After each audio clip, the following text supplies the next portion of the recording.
What's up guys, welcome back to a Game Week 32 preview. This is of course Nacho news in the famous car. You guys love it and I hope all those new to the channel enjoy it as much as everyone else does. I hope, of course. So we're going to be covering all of the lovely stuff for Game Week 32. It's going to be hot topics including Spurs, differentials, captaincy picks, and of course community questions that I'm going to try and answer to the best of my abilities. So for those who are new here, of course, this is the FPL fan show. My name's Callum, aka FPL Nacho, and my partner in crime, FPL Prince, doesn't appear in these videos unfortunately, but we will be back on the Thursday main live stream to talk all good things Game Week 32. So without further ado, I've got places to be, kind of part of the show this one. So I'm going to crack on and we will talk about Game Week 32 hot topics. Right, so film this, write FPL fan favourites, and then main live stream on Thursday. Oh, not with Conor again. Oh, God. Guy drains me. Hi, I'm FPL Prince. I love Everton and, oh, I've got a selection for you. Digne. Oh, original. You're beautiful. You're beautiful. You're beautiful. It's true. Right, let's pull up here a minute. Right, guys, I have pulled you up in a lovely countryside lane once again to deliver some FPL content for you guys. So let's talk about hot topic number one, and that is going to be about these bloody Spurs assets. Let's get the chair back a little bit. So let's talk about these Spurs assets right now. They have been so underwhelming in that game week against Man United. Of course, Son getting his goal, but for those who captain Kane or own Kane, of course, it was an underwhelming performance. And more importantly, the performance from Spurs, wow, how bad were they? So let's cover this topic right now. If you own Spurs assets, I don't think you need to worry about it right now. So let's look at their fixtures. Game Week 32, a double game week against Everton and Southampton. This is a Southampton side that conceded 3 against West Brom. Now, if I wasn't a Chelsea fan, I'll be shouting this from the roof. But unfortunately, we lost 5-2, didn't we? So I have to keep this within my car, unfortunately. But I think this is still a good double game week for Spurs assets. And importantly, managers probably are sat there with Son and Kane. They are still the main attacking contributors in this side. So I still think if they are going to get wins in this fixture, in Game Week 32, they're going to be at the centre of that. So don't panic if you own Son or Kane. Now, of course, going forward, Game Week 33 blank, I think there's definitely an argument to sell at least Son in your squad. However, Game Week 34 at home to Sheffield United, do you want to sell these assets before that? So my advice would be, if you own Spurs right now, I would hold them. And then if your squad can actually match it, hold them for Game Week 33 blank as well, and then play them in Game Week 34. And then after that, you can decide. If you don't own Spurs right now and you're looking at this double game week, I think Kane is still a viable transfer. I definitely think he's a good move.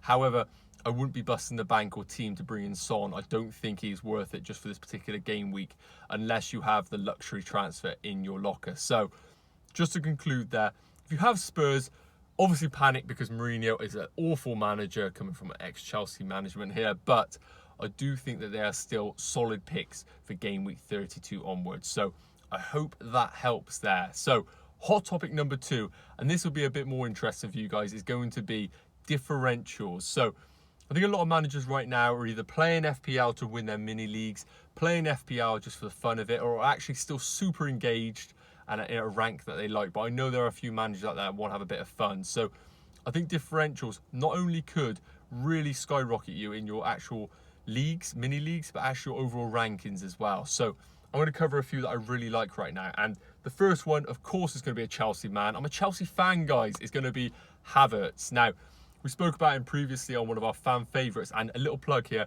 if you haven't already, guys, please check out fplfan.com.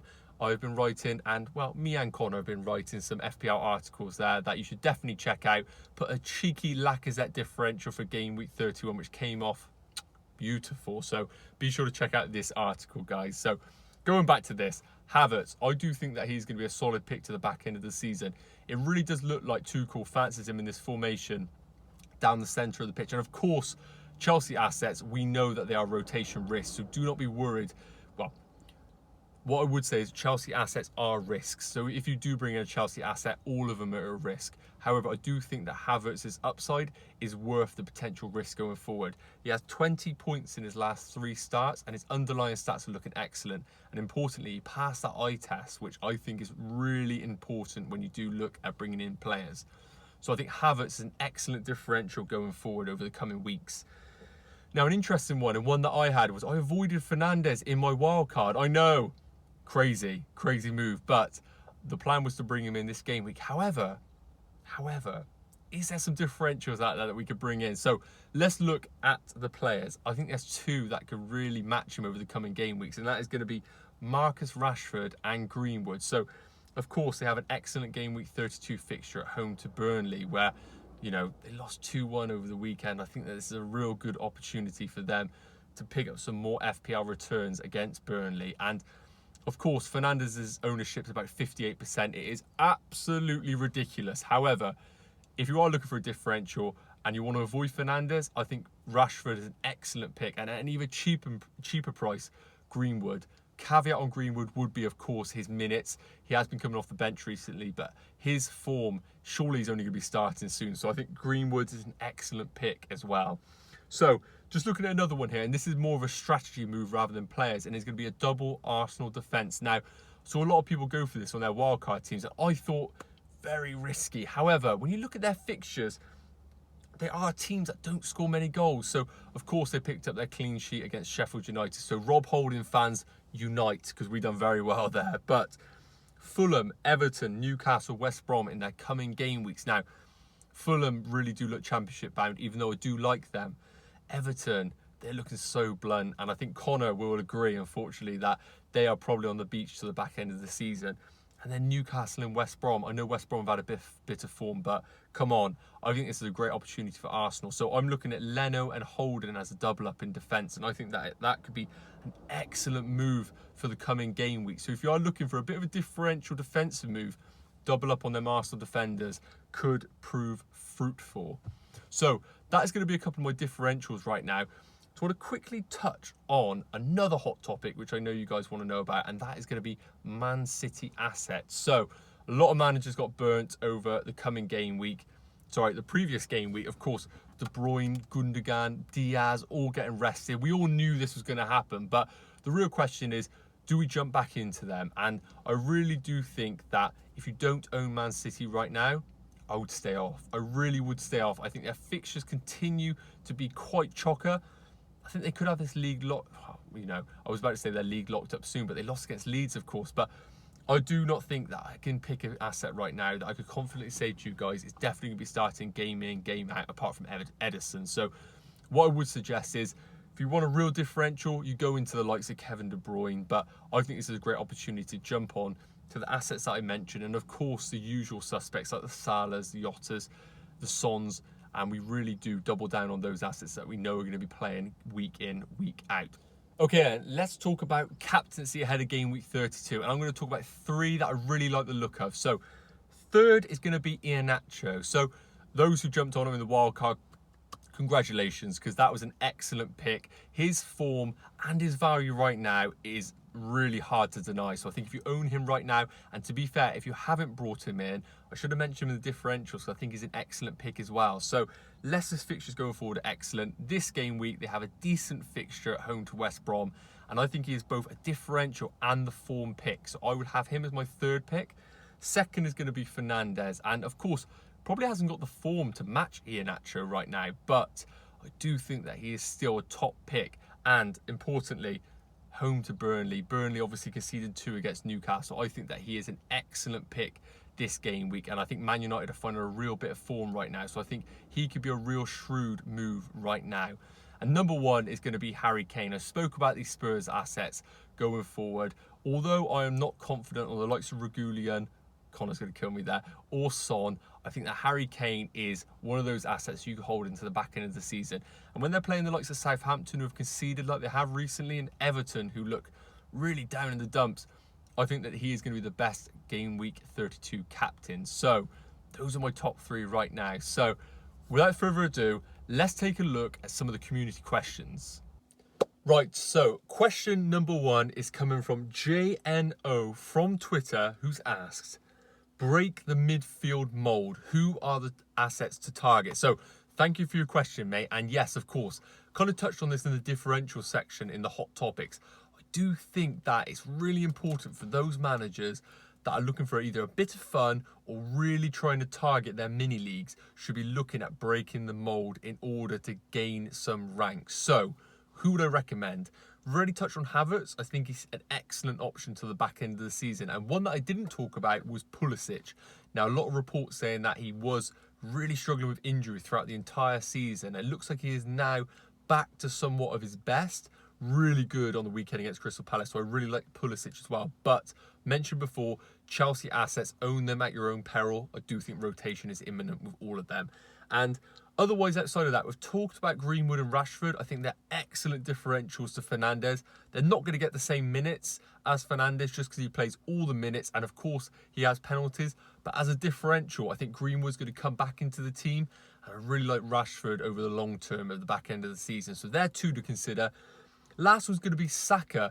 I think he's been a bit of a dry spell recently at Arsenal, but I really like their fixtures coming up. I think long term to the back end, they're excellent. And at his price point, he offers real value. And of course, ownership is low on him. So I really like Saka as an option in terms of differentials to the midfield. So I hope that has answered your question. So question 2 is going to come from Victor Liana, I hope I pronounced that right, on Twitter, who has asked, Kane triple captain game week 32, is this the best option? So this is quite a common question right now about triple captain, and honestly, I'm so envious to those who have their triple captaincy. I know a lot of people have had a few failures in the past. So yes, I do think that Kane triple captain this game week is probably the best opportunity until the end of the season.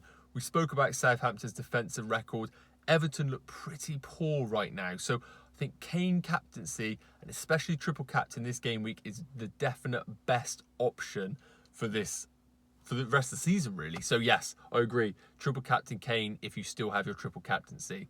And the third question, the final question, is going to come from Joel Bird, popular member. Thank you, Joel, from Instagram, who's asked, Chelsea defenders still worth considering? So, as a Chelsea fan, as a double Chelsea defence owner, I do think they're still worth considering. However, I would avoid doubling down on these assets if you haven't already.